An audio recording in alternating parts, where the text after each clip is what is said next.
दोस्तों, आज हम नंबरदार श्री ज्ञानचंद जी चोपड़ा से सुनेंगे उनकी पाकिस्तान से हिंदुस्तान आने की पूरी कहानी।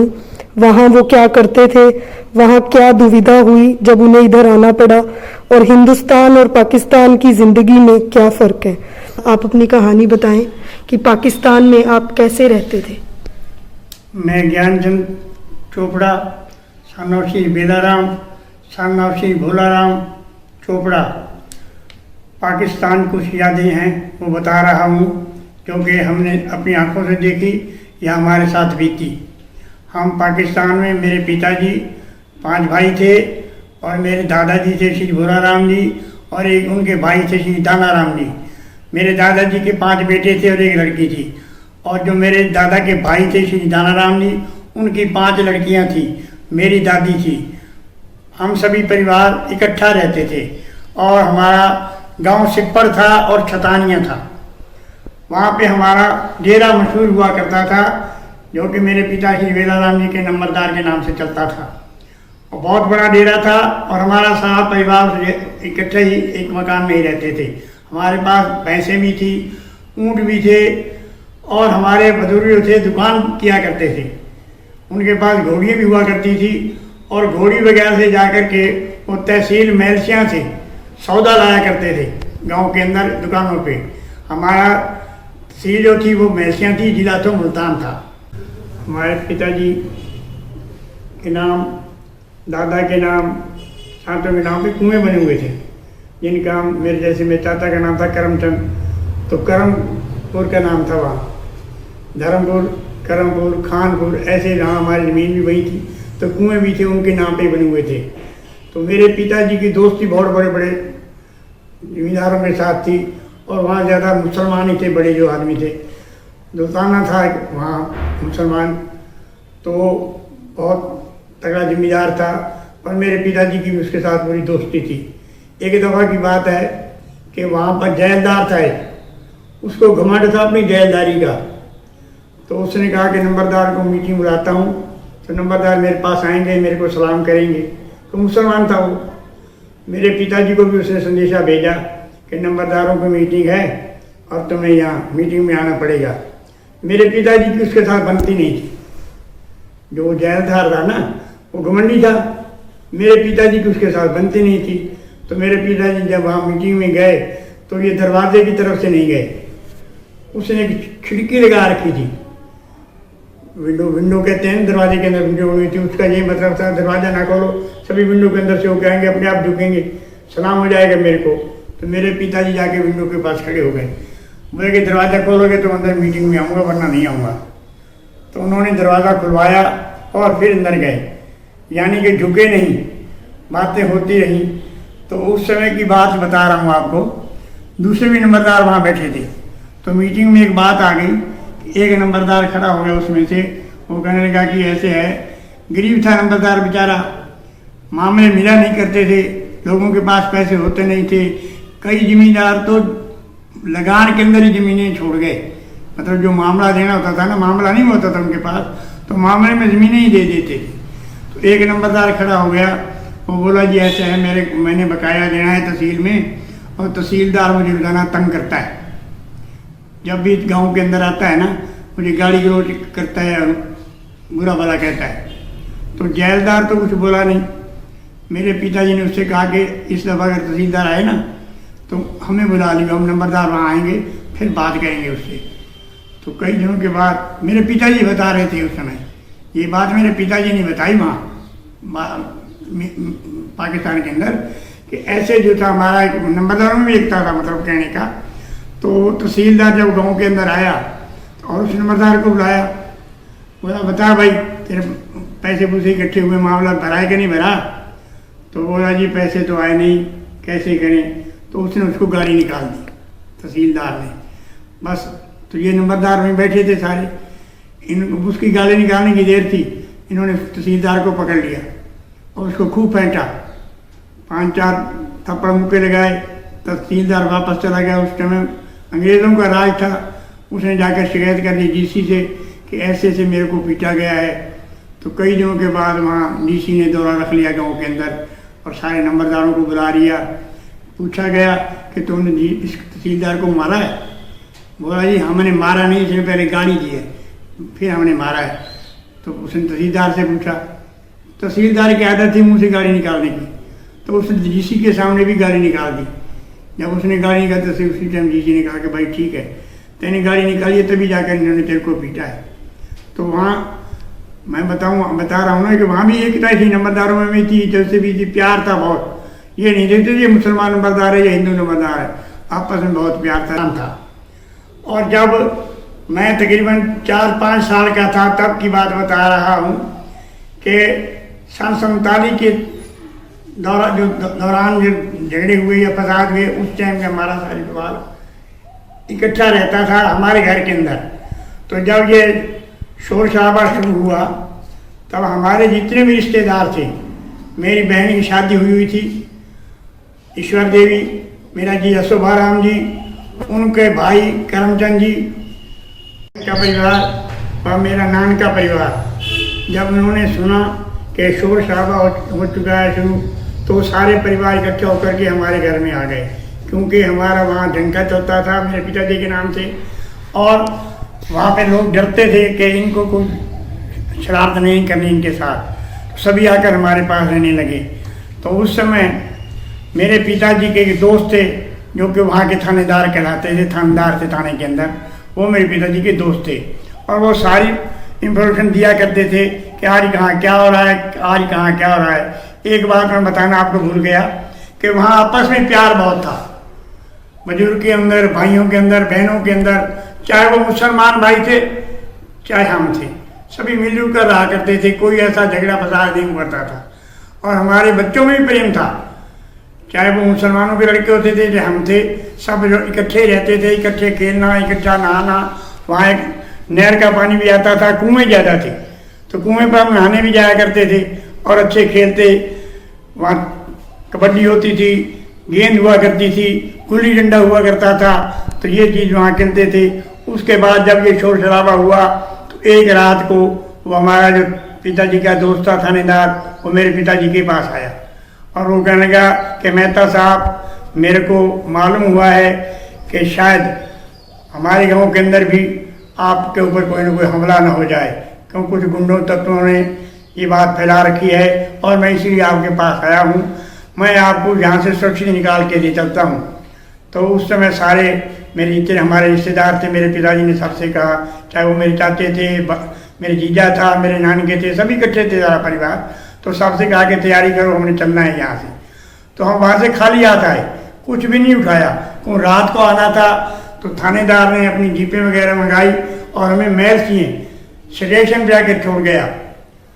वहाँ पे एक गाड़ी खड़ी थी, माल गाड़ी थी, जिसके ऊपर छत नहीं थी, तो हम उस माल गाड़ी में हमें बिठा करके वो SHO तो चला गया और वो गाड़ी वहाँ से रात भर वहीं खड़ी रही। सुबह चली और दूसरे दिन शाम को अटारी स्टेशन पर पहुँच गई। हमारे पास कुछ खाने पीने का प्रोग्राम नहीं था, कुछ चने हुए थे भुने हुए, या कुछ रात की पकी हुई रोटियाँ थी, वो हमने खाई और पानी पिया और गाड़ी में रही। जब अटारी स्टेशन पे आ गए तो गाड़ी हमारी रुक गई, तो वहाँ आगे जाने का कोई प्रोग्राम नहीं था। तो हम सबको प्यास लगी पानी की, तो एक वहाँ बहुत बड़ी टंकी बनी हुई थी जिसमें पानी भरा हुआ था। तो हमारी गाड़ी के कुछ लोग उतर करके पानी पीने के लिए उस टंकी पर गए, तो वहाँ एक मौलवी खड़ा हुआ था, उसके पास 7-10-12 गुंडे भी खड़े थे। तो वो मौलवी ने कहा कि हम पानी नहीं पीने देंगे। बहुत उनसे मिन्नत तरला किया उन्होंने कि हम प्यासे हैं, बच्चे प्यासे हैं, आप हमें पानी दे दो, लेकिन उसने पानी नहीं दिया। इतने में हमारे साथ मराठा मिलिट्री थी, एक मराठा मिलिट्री वाला भाई आया और उसने जाकर मौलवी को बहुत समझाया कि गाड़ी में बच्चे भी हैं, बुजुर्ग भी हैं, आप इनको पानी पीने दो, लेकिन वो नहीं माना। जब नहीं माना तो उस मराठा मिलिट्री वाले ने उसको धक्का दे दिया और वो टैंकी को जितनी उसकी टूटी लगी हुई थी उसको लात मार जो टैंकी को टूटी को तोड़ दिया। उस टैंकी में से पानी जो है जब आने लगा तो सबने मिल करके वहाँ बैठ पानी पिया, जिससे हमारी प्यास बुझी। हमारी गाड़ी अटारी स्टेशन पर एक रात और एक दिन वहीं खड़ी रही। तीसरे दिन जाकर के हमारी गाड़ी दूसरे गाड़ी से बदला गया, वहाँ से उससे उतर करके हम दूसरी गाड़ी में बैठे और अटारी स्टेशन से हमें हिसार लाया गया। हम सारे परिवार इकट्ठे थे, हिसार में आकर के हमें यहाँ कैंप के अंदर बिछाया गया, तंबू लगे हुए थे, उस तंबू में हम आकर रहे। तो वहाँ हमारे पास और तो कुछ था नहीं, थोड़े बहुत जो पैसे बुजुर्ग साथ लाए थे वो उनकी जेब में सिक्के हुआ करते थे। उस टाइम ज़्यादा बड़े नोट तो थे नहीं, किसी के पास 100 रुपया भी नहीं हुआ करता था, सिक्के हुआ करते थे। 1 आना, 2 आना, 1 रुपया, 4 आने, ऐसे सिक्के थे। तो उन सिक्कों से हम गुजारा करते थे, सौदा लेते थे और खाते पीते थे। और कुछ गवर्नमेंट की तरफ से हमें जो आटा दाल दिया जाता वो हम खाते। तकरीबन 7-8 महीने हम हिसार कैंप में रहे। उसके बाद हमारा सारा परिवार जो है ना पानीपत चला गया। मेरी बहन का परिवार भी, मेरे नान का परिवार भी, हमारा भी, सारे इकट्ठे जो थे वहाँ पानीपत के अंदर मेरी बहन के नंदोई, उनकी ननद, उनका परिवार भी वहीं था। 11 वार्ड के अंदर, पानीपत में 11 वार्ड में थे। तो मेरा जीजा और मेरी बहन तो वहाँ रह गए और हम सब, मेरे नानी का परिवार, हमारा परिवार, गांव रसालू था साथ में 2 किलो 3 किलोमीटर पर, हम वहाँ आ गए। तो वहाँ पर आकर के हमने एक छोटी सी दुकान बना ली, पर क्योंकि मेरे पिताजी तो वो दुकान पे रहने लगे और मेरा ताया तीरदास, मेरा चाचा करमचंद, धर्मचंद, खानचंद और मेरे 4 मामा थे। एक मामा बसुराम, उसने तो वहीं रसालू के अंदर दुकान बना ली, और बाकी 3 मेरे मामे मुल्तानी राम, करमचंद और गणेश दास और मेरे 4 चाचा, ये सब दिल्ली के अंदर चले गए मजदूरी करने के लिए। उस टाइम मजदूरी किया करते तभी जाके रोटी खाया करते। तो ये वहाँ मजदूरी करते रहे। इस तरह हम रसालू गांव के अंदर तकरीबन 2 साल तक रहे। इसके बाद मेरे पिताजी हिसार आए तो इनको पता चला कि हमारा पाकिस्तान से हमारा जो है ज़मीन का और मकान का क्लेम आया हुआ है। जिनकी वहाँ ज़मीन हुआ करती थी या मकान हुआ करते थे पाकिस्तान के अंदर, उनको क्लेम मिला था। तो हमें भी क्लेम मिला। तो यहाँ दफ्तर में गए, मेरे पिताजी पता करके आए तो उन्होंने कहा कि हाँ तुम्हारा क्लेम मंजूर हो चुका है। और मेरे जीजे के नाम, शोभाराम के नाम भी क्लेम था, क्योंकि उनकी भी वहाँ ज़मीन भी थी, मकान भी था, तो उनको भी क्लेम लाट हुआ है। तो मेरे पिताजी ने पूछा कि हमें कहाँ ज़मीन लाट हुई है और कहाँ पे हमें जाना है, कहाँ मकान है हमारे। तो उन्होंने बताया कि तुम्हें ज़मीन जो है मीराना गांव के अंदर लाट हुई है, और मीराना गांव गैराबाद गांव है, वहाँ कोई बसता नहीं, इसलिए तुम्हें मकान जो है बलियाला के अंदर लाट किए गए हैं। और मेरे जीजा का नाम उन्होंने बताया कि उनको अलावलवास के अंदर ज़मीन मिली है और अलावलवास में ही मकान मिले हैं। तो मेरे पिताजी कागज़ निकलवा के मेरे जीजा के भी और हमारे भी कलेमों के लेकर के वहाँ पानीपत में आ गए।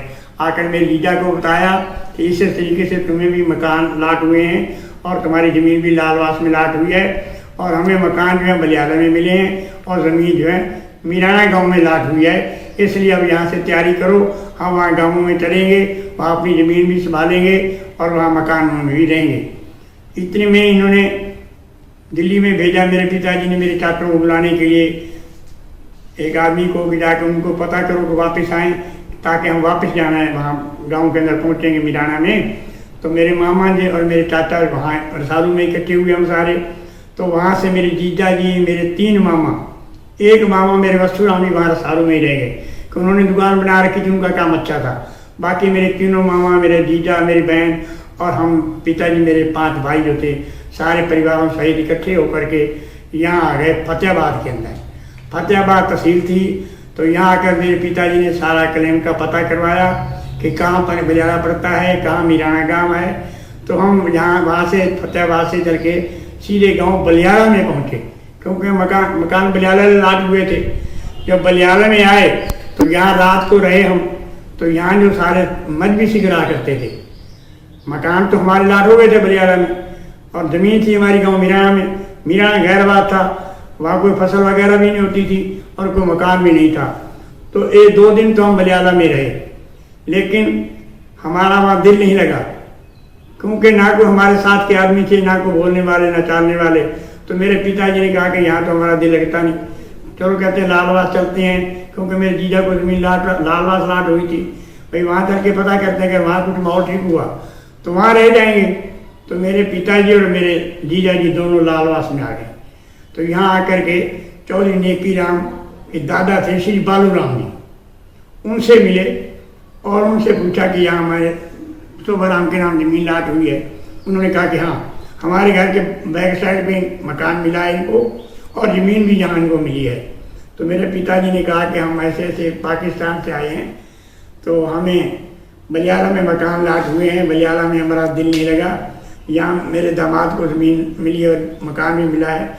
हम यहाँ रहना चाहते हैं। तो बालूराम जी बहुत ही अच्छे आदमी थे। तो बातों बातों में मेरे पिताजी ने कहा कि मैंने शायद आपको कहीं देखा है। श्री बालूराम जी कहने की हाँ याद तो मेरे को भी आ रहा है, शायद हम कहीं मिले हैं। तो इन्होंने कहा कि शायद हरिद्वार में, जब हम पाकिस्तान में रहते थे तो मैं भी हरिद्वार आया था, आप भी हरिद्वार गए हुए थे, तो शायद वहाँ मुलाकात हुई हो। तो इनको याद आ गया दोनों को। तो इनकी आपस में बहुत मित्रता हो गई। चौधरी बालूराम ने कहा कि तुम यहाँ लालवास में आ जाओ, मैं यहाँ आपको बैठने के लिए मकान भी दूंगा और आपको काम करने के लिए भी दुकान भी बना कर दे दूंगा। तो हम सारा परिवार जितना भी था, मेरे नान का परिवार, मेरे जीजा का, बहन का, हमारा सारा परिवार लालवास में आकर रहने लगा। और यहाँ पर आकर के मकान भी यहीं मिल गए और दुकान भी अच्छी से चलने लगी। उसके बाद तकरीबन 3-4 साल के बाद सन 54-55 में मेरे पिताजी को लालवास का सरपंच भी बनाया गया। लेकिन एक बात मैं आपसे बताना भूल गया पाकिस्तान की, कि जब हम पाकिस्तान में रहते थे तो वहाँ प्यार बहुत था, पैसा कम था, प्यार ज़्यादा था। लोग आपस में झगड़ते नहीं थे। ब्याह शादियों में जाते पैदल जाया करते, कोई इतनी सवारी नहीं हुआ करती थी। और रिश्ते भी ऐसे हुआ करते थे जैसे घर में बैठे हैं, आ गया कोई, आपका बेटा बैठा है, मेरे ताए की लड़की बैठी है, चाचा की बेटी है, मामा की बेटी बैठी है, रिश्ता क्या तो बस हो गया इसका। कोई इतने दिखाने बिखाने में चक्कर नहीं हुआ करता था। प्यार बहुत था पाकिस्तान के अंदर। अब हिंदुस्तान में आए हैं तो उतना प्यार नहीं है, पैसा है। जैसे कि मैंने आपको बताया पहले कि हम जब लालवास में आए इकट्ठे थे सभी, तो लालवास के बाद हमने रतिया के अंदर, मेरे पिताजी ने 5 भाई मिलकर के रतिया के अंदर दुकान बनाई और यहाँ सारा परिवार इकट्ठा रहने लगा। और ये खासियत थी हमारे परिवार के अंदर कि एकता थी, प्यार था। तो 5 भाई यहाँ इकट्ठे रहे। आगे उनके लड़के भी हुए, किसी भाई के 5, किसी के 6, किसी के 4, किसी के 3।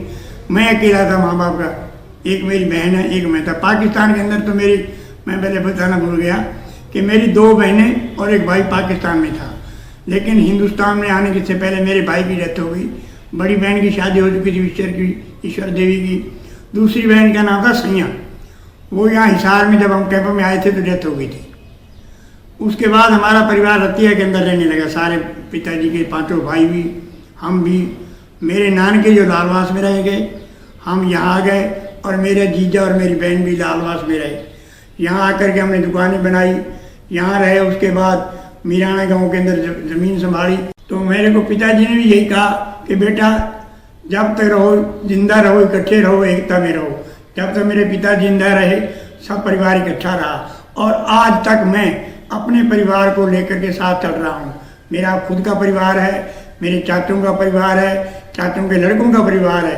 जितने भी हमारी चोपड़ा फैमिली है, हम अभी तक इकट्ठे हैं। हमारा प्यार है और एकता है। और आगे भी मैं उम्मीद करता हूँ कि मेरे मरने के बाद भी मैं यही उम्मीद करूँगा कि हमारा चोपड़ा परिवार इकट्ठा रहे, उनमें कोई फर्क ना आए, प्रेम रहे और एकता। सभी को ये सीख देना चाहता हूँ, ये कहना चाहता हूँ कि जैसे हम परिवार इकट्ठे रहे हैं, आप भी आगे एकता रखें, प्रेम रखें। और जैसे पाकिस्तान के अंदर प्रेम था, यहाँ भी वैसा ही प्रेम होना चाहिए। हिंदुस्तान के अंदर भी वही प्रेम हो, एकता हो और मिलजुल कर रहो। कोई ऐसी शिकायत ना हो कि आपस में मन उठाव जाए। मन उठाव कर क्या जाना है, साथ कुछ भी नहीं जाएगा। मकान, बंगले, कोठियाँ यही रह जाएंगी। यही प्यार है, यही रहेगा और ये प्यार ही साथ में जाएगा। प्यार करो, भगवान को याद करो। ये 2 बातें जो है मैं आपको शिक्षा देता हूँ। सभी ये 2 बातें पल्ले में बांध लो। एक प्यार करो, एक प्रभु से प्रेम करो, एकता रखो। धन्यवाद।